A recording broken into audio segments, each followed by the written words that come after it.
hii umeona drama inapangwa hapa sasa hivi. Tunaenda kwenye masuala ya kuandikisha wanachama wapya. Hifadhini hii video. Mangungu anapita tena. Huu ni mchakato. Huu ni mchakato umeshaandaliwa. Yaani yule bwana kwa sisi wanachama tulikuwa ndani. Sisi hatuhitaji wa viongozi wote. Yaani sisi mimi mwenyewe binafsi hapo ukiniambia na tawi letu tuliokuwepo hatuwahitaji viongozi wote. Hadi yule mmoja mwenyewe tumuhitaji. Kwa nini Mangungu apite tena? Tuanze upya. Mangungu atapita wote atapita tena kwa sababu kuna watu ambao sasa hivi wafansi wa Simba wako kimaslahi, wako kwa ajili ya timu. Sio, umeelewa? Kwa hiyo wale watu wanao uwezo wa kuorganize na kuwatengeneza wakaingia wakawa wengi. Kwa sababu nimeshakwambia idadi ya wanachama tuko 18,600 ambao sisi wenyewe tunajuana, tukikaa kwenye mkutano tunajua mwanachama mwenzangu.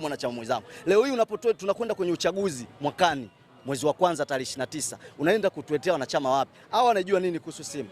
Wanajua nini kuhusu ile katiba tulifanyia mabadiliko? Maana yake tunaenda kutengenezewa mazingira ya yule mwenyekiti kupita tena, na hiyo sikufichi. Kama asipogombea Mangungu akapita, basi kwa sababu Mangungu ni chawa wa Tiger Gain ana pesa. Yuko vizuri. Mangungu na Tiger Gain yule wawili moja. Kwa hiyo sasa kama hatogombania Tiger Gain, kama hatogombania Mangungu, basi atagombania Tiger Gain. Na akigombania Tiger Gain lazima apite. Na akipita Mangungu lazima achaguliwe kwenye ujumbe wa bodi.